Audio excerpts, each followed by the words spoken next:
What's good, ladies and gentlemen? So welcome to a prologue to my two-part series about the real reasons behind the global pandemic lockdown, which will be podcast number 85 and 86. So before I get started, if you have not yet subscribed, please do help me get to my goal of 1,000 subscribers and click that subscribe button below, and also to receive notifications of immediately when I upload new fresh content for you to view.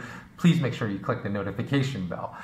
Okay, so the two reasons I wanted to make this prologue are as follows. Number one, for those that have been following my podcast about this pandemic since last February, I want to emphasize that the upcoming podcast number 85 and 86, although it may seem at first, when you first start listening to this podcast, that my opinion conflicts with my prior opinions about the pandemic, they do not. Now I'm going to explain why not in this prologue. And as a further primer to the podcast that I will be uploading within the next 7 days, I highly recommend that you view podcast number 60, number 61, number 64, and number 65 if you want to have some type of background of where I'm coming from and where I'm heading with my commentary in the upcoming podcast number 85 and 86 about the real reasons for this global pandemic lockdown, because those are the four podcasts that I previously uploaded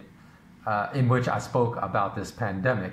So I'm sure you've noticed that nearly every government, communist or oligarchical, because they're not democratic, they're definitely oligarchical, has reacted in startlingly similar and uniform fashion in locking down large parts of their population to this pandemic, with India PM Narendra Modi being the worst. He locked down an entire nation of 1.4 billion people that are causing people in India to starve right now. So this seems to indicate a coordinated response at the highest level of global organization, which could only be coordinated by one group, the top bankers of this world that also control domestic and foreign policies of all nations and sometimes even lead nations into war. Now, before you dismiss this as, oh, that sounds like a conspiracy theory, I highly recommend that you go online and read, and I'll put in the show notes below the links, the references that I make in this particular prologue.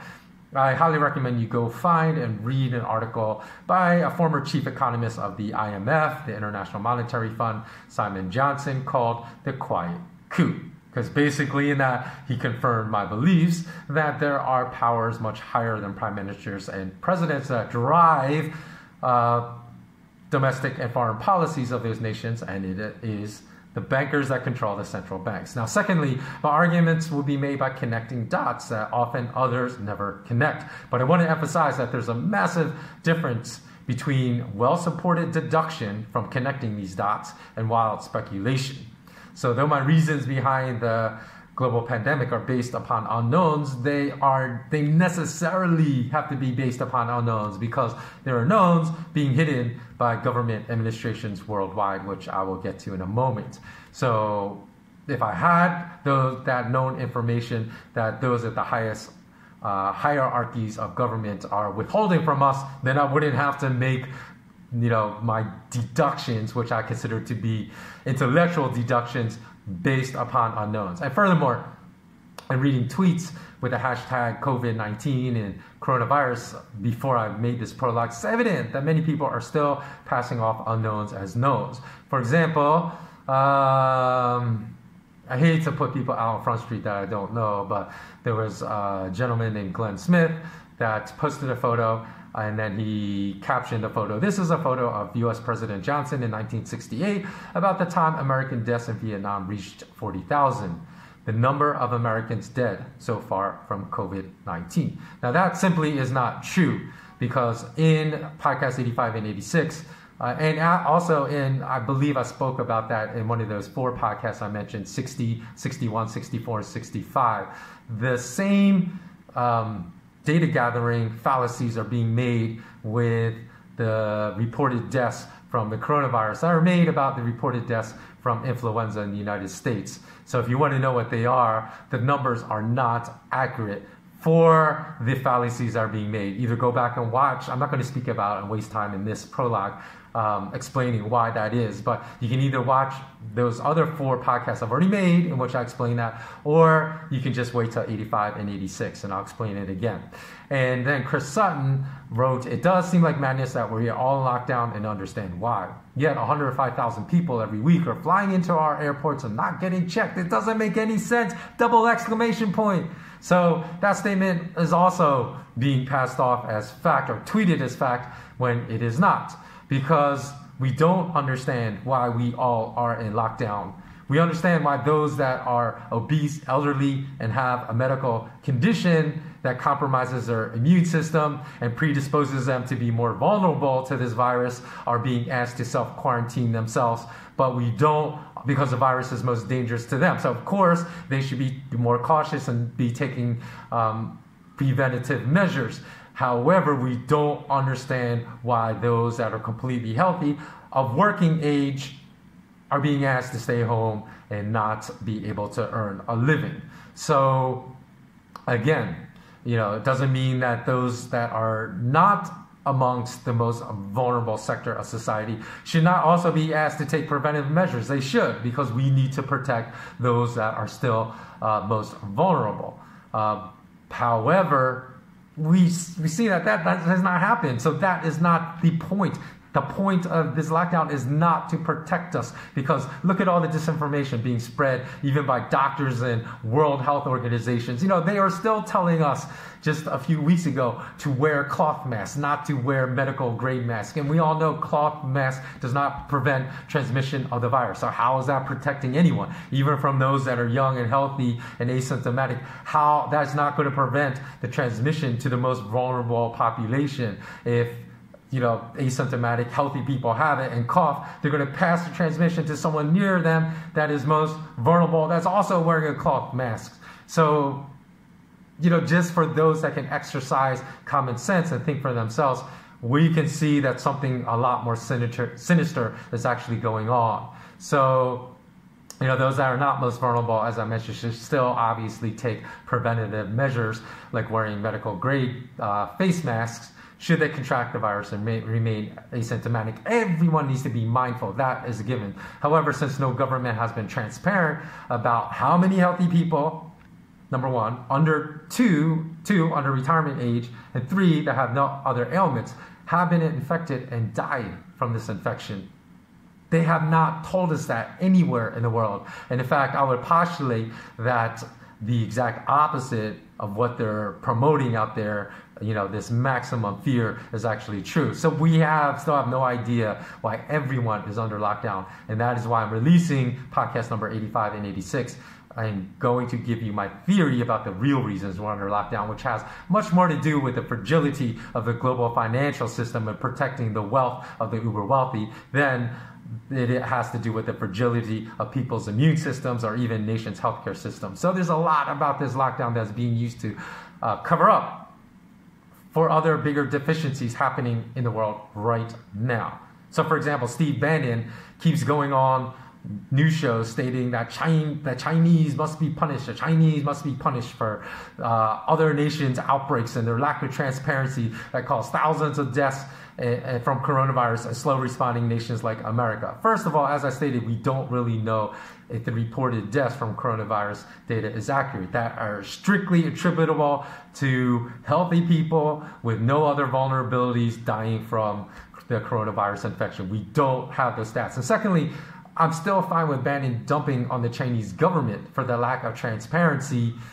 As anyone that's followed me for years know, there's only one side I support. It's not the Asian side because I'm Asian. It's not the American side because I'm American. It's the side of truth, because truth is immutable across all party boundaries and party lines. So Bannon's correct in stating that China was not truthful about the number of infections and deaths in Wuhan from the jump. But what I can't stand about Bannon's narrative is his imbalanced narrative that he sells for political gain and for political purposes. So China's lack of transparency the Chinese government's lack of transparency had nothing to do with the U.S. government's inadequate and inexcusable response as the truth about the coronavirus, despite the lack of transparency of the Chinese government was still well known all throughout Asia in early February, which you will know if you go watch the previous 4 SK Wealth Academy podcasts I just referenced. And furthermore, Bannon, not even once have I heard him. At least I have not heard him. So I apologize if he has, if other people have seen interviews where he has, but I have watched multiple interviews with him and not seen him once mention any of the Chinese doctors and healthcare workers that were the heroes that lacked the truth about the severity of the pandemic to give some balance to his perspective, and they risked being imprisoned by the Chinese government for doing so. So they actually got the truth out there in early January, as early as January, and possibly even in December. I can't remember how far back the truth they were spreading went. And as some of them disappeared from all social media after risking imprisonment from telling the truth, we should be praising those Chinese doctors and healthcare that actually told the world the truth. So in an age where access to information is instantaneous and anyone at a leadership level should have dug to discover the truth, it's inexcusable to use the Chinese government's lack of transparency as an excuse for their lack of an adequate response to the pandemic reaching their shores. So even though many of the courageous Wuhan healthcare workers that leaked the truth spoke in Mandarin or Cantonese, that is not a barrier to not understanding and discovering the truth. Every government leader and administration in the world has translators at their beck and call to easily translate what they were stating. Because I was able to find the translations for what they were stating. That's how I made those podcasts back then. And consequently, for anyone that really wanted to know the truth from January, the truth was out there for anyone that dug just a little bit. So I'm not claiming from making this podcast, hey, I was the only one in the world that knew. There are dozens and dozens and dozens of people saying the same stuff that I was saying. And just a little bit of digging enabled me to upload that podcast on February 26th, a time when the US president came out and said there's only 15 infections out of 330 million people in America, and the infections are going to go to 0, and that warmer weather in April was going to kill it all. That's what he was saying back then.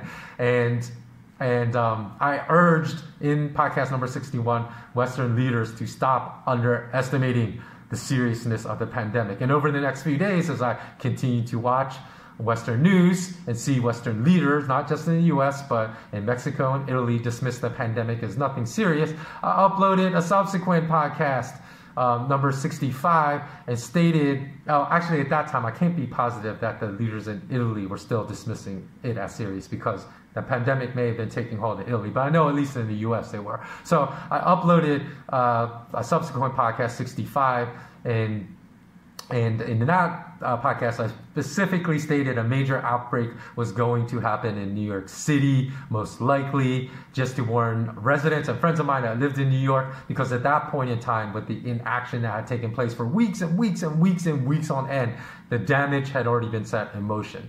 So, again, when people like Bannon try to demonize a whole race of people, saying like, the Chinese must be punished.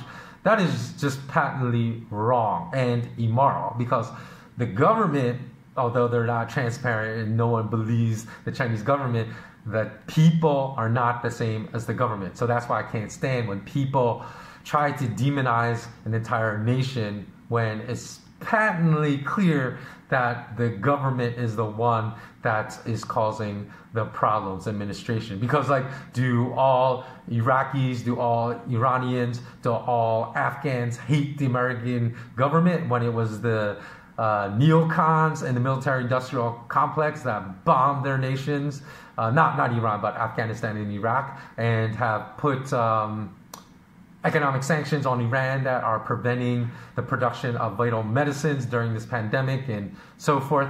Do they blame the American people? No, they just blame the American government, as any critical thinker would do, at least most people. Of course, there are radicals that would demonize all American people for the injustices perpetrated by the military-industrial neocons and whatnot. But what we knew back then, as I just proved beyond a shadow of a doubt, by the end of January, was that the R0 of the virus was high, meaning the rate of infection that one infected person spread to non-infected people in close quarters. Human transmission was very easy from infected to non-infected. And 3, Wuhan was grossly unprepared to deal with the rapid spread of the infection in the city, because every single Western leader had access to that information if they wanted it. And therefore, their response should have been 10 times better than the response in Wuhan. And their preparation should have been that much better because the information was out there. So they had the advantage of having information of what not to do if they didn't want to suffer the same consequences as Wuhan.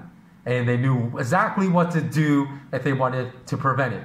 And so almost every single leader in the West, and we're talking, this is back in January, from the Prime Minister in Italy to the President of Mexico to the President of the US, opted to make the exact same mistakes as Wuhan in light of all this factual evidence that existed out there, instead of learning from their mistakes. And this, again, is despite the lack of transparency from the Chinese government. So governments acted, Western governments, in late January, early February, with the proven effectiveness of social distancing and preventative measures like wearing medical grade face masks, not cloth masks.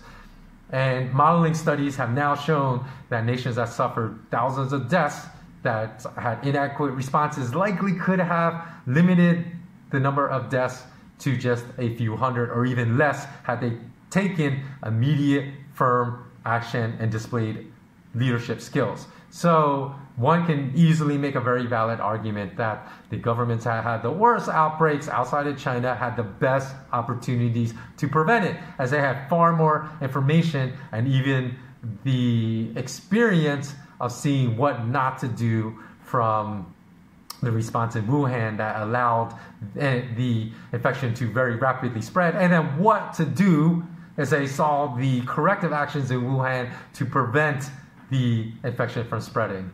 So furthermore, since politicians certainly understand by now which information is vital to gather about this pandemic, and which I said it would be the mortality rate of the infection in healthy people with totally healthy immune systems. That information is being kept secret from us, and I believe it's being kept secret from us deliberately, and I do believe it's being gathered, because it certainly seems as if politicians are using this pandemic for political gain, and still, to this day, not even doing what is necessary to keep everyone safe from a health perspective, and they're still doing just what's politically expedient in their own selfish best interest and in the best interest of all the wealthy people that they consider their friends. And so obviously transparency of information is what will keep us all the safest, and we're not receiving it. And worse yet, because they did not exercise common sense or leadership on crystal clear information on how to handle the pandemic properly, such as shutting down all spring break gatherings and nightlife in America and all gatherings in large public spaces like entertainment events, which would not have been totalitarian, as some were foolishly arguing back then, but just the implementation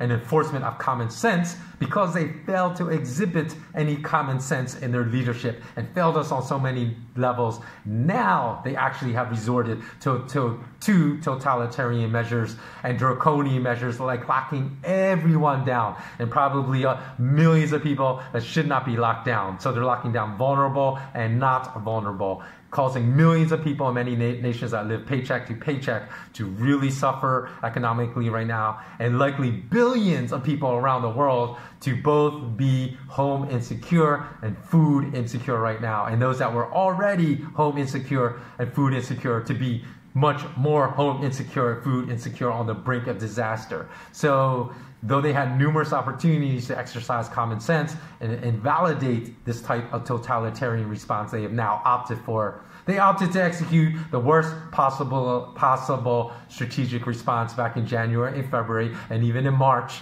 And even now, even though anyone that can critically think for himself or herself knows everything that I've already said in this prologue, they are still trying to scapegoat China and refuse to take any personal responsibility for the inadequate leadership. Now, you may not like everything I have to say in exploration of this subject. That's fine. That's fine, because we all need how to learn how to respect and still listen to other things people say with whom we occasionally disagree, because this platform being pushed by our inadequate world leaders today to absolutely dismiss anyone that says a single thing with which we disagree as completely irresponsible, complete insanity, and is an agenda only pushed and forwarded to turn us all into non-thinkers and idiots. So I can still disagree with things that you may state, but still respect and value other things you have to say. Or even better yet, if I keep an open mind and am still willing to listen to things you say with which I disagree, I may actually even come to the conclusion that I was wrong. I may learn something from you and then embrace your right perspective, and vice versa. So even if you don't like everything I have to say, I still believe that if you stay and listen, I can make you a better critical thinker and still impart some very valuable lessons to you. Because my goal is never to get everyone to like me. That's not my goal if I spent 10 years of my life developing SK Wealth Academy. My goal is to make everyone that takes SK Wealth Academy not be like, wow, this stuff is brilliant and I agree with everything he says. My goal is to challenge you and to make you uncomfortable and to get you to dislike some things I say in order to encourage you to become a better critical thinker. So my goal as well in my podcast is to make everyone that listens to my podcast a better critical thinker. And there are people that are extremely popular on podcasts today, for example, just referencing my last podcast, that state that after we die there is nothing, and that anyone that believes that our consciousness lives forever is an idiot. There are people that say that very strongly, but this statement is so easily proven as an unknown, and therefore everyone should be willing to listen to a person that speaks about this topic that offers a different perspective. Because I addressed in my last podcast the topic of billionaires seeking to become immortal, if there's no consciousness that persists after the expiration of our physical shells, then why are these people spending so much money? These people that are clearly smart. I didn't say compassionate, kind, and humanitarian, but are clearly smart. Why are they spending so much money trying to develop artificial intelligence shells in which to upload their consciousness? Just think about that for a New York Minute to realize that this debate is fully open. So, getting back to the topic of this prologue, I wanted to make this quick primer, basically, to podcast 84 and 85 about the real reasons of this global pandemic lockdown, to explain that my theory that I'm going to present in those upcoming podcasts are predicated upon knowledge at the highest levels of government around the world that a much bigger pandemic is coming, which is going to be an economic pandemic and not a viral pandemic, and that my belief in this does not conflict with anything I've stated in previous podcasts I published about this pandemic. So my belief that the global enforced lockdown has little to do with the viral threat to the health of all of us. All of us. I'm not saying obviously it has much to do with the threat to the vulnerable population, but I believe that it has much more to do with being a trial run for more extreme totalitarian measures they want to undertake and enforce upon us in the event of the inevitable, I believe it's inevitable, violent global financial market meltdown that is coming within the next 12 months most likely, and 24 months at most, but most likely within the next 12 months. So again, to my transcendent level patrons, make sure you go read that article, The Greatest Undisclosed Threat to the Global Financial Market, before you watch that podcast number 85 and 86. And finally, for those of you who may be thinking, that's it. Your real reason behind the global pandemic lockdown is based upon the fragility of the global financial system, and it's really not a global healthcare crisis for everyone in this world. Well, I already knew that. Remember, I stated that this short prologue is just a primer for my upcoming video. That is, those two podcasts are going to be more than an hour long. So those that are running this perception management game of this pandemic worldwide are much too clever to simply run a simple attention redirection game. So they're not trying to just misdirect us away from the coming global financial market meltdown that's coming through this pandemic. That would be much too simple an explanation for the global lockdown. There's a greater hidden agenda behind this lockdown that I've not discussed at all in this prologue that I will discuss in podcast 85 and 86, because always remember that if you think you figured out what the people running the show are doing with little effort, your answer is always going to be wrong. So the people running the show always run a multi-level smoke and mirrors game that requires the connection of multiple dots, multiple seemingly unrelated dots, and the consideration of multiple angles to really understand what's going on. And that's what I'm going to discuss right here on this podcast channel in just a few days. And lastly, I want to thank my Patreon community because it's more than doubled in the past 30 days as I've had more time to put out more content than usual. And I've already met some very solid people through the growth of my Patreon community, for which I'm stoked and grateful. So I just want to give a big up to my patrons, as you guys are awesome. You make these podcasts possible, as I haven't received a single penny thanks to YouTube and Google demonetizing my last channel and shadow banning everything I upload. And I think it's been, like 6 years since I made a single penny from any podcast. So finally, if you haven't subscribed, what are you waiting for? My goal is to grow this channel to 1,000 subscribers by the end of this month. And that's not just a random number, because I believe YouTube requires 1,000 subscribers for you to run a live stream. So if we're still currently under lockdown by the time I reach 1,000 subscribers, because I have to get to 1,000 subscribers to run a live stream, because I want at least like 20 people on the live stream, right? And that way I can take some questions and, we can interact in real time. If I get to 1,000 subscribers, they're still under lockdown, then I'll run a couple live streams. So that wraps up this prologue. Stay grateful, stay disciplined, use this extra time you have to challenge yourself to become a better person. And as always, remain intensely curious, because remember, complacency is the enemy of intellect. Thanks so much for watching. Have a beautiful day or a beautiful evening. And until next time, be mindful and be kind to everyone suffering during this pandemic, and try to help them out in any way we can. Because those of us that do care about community, we need to use this time to unite and not to let the seeds of discord tear us apart. Okay, that's all. Take care.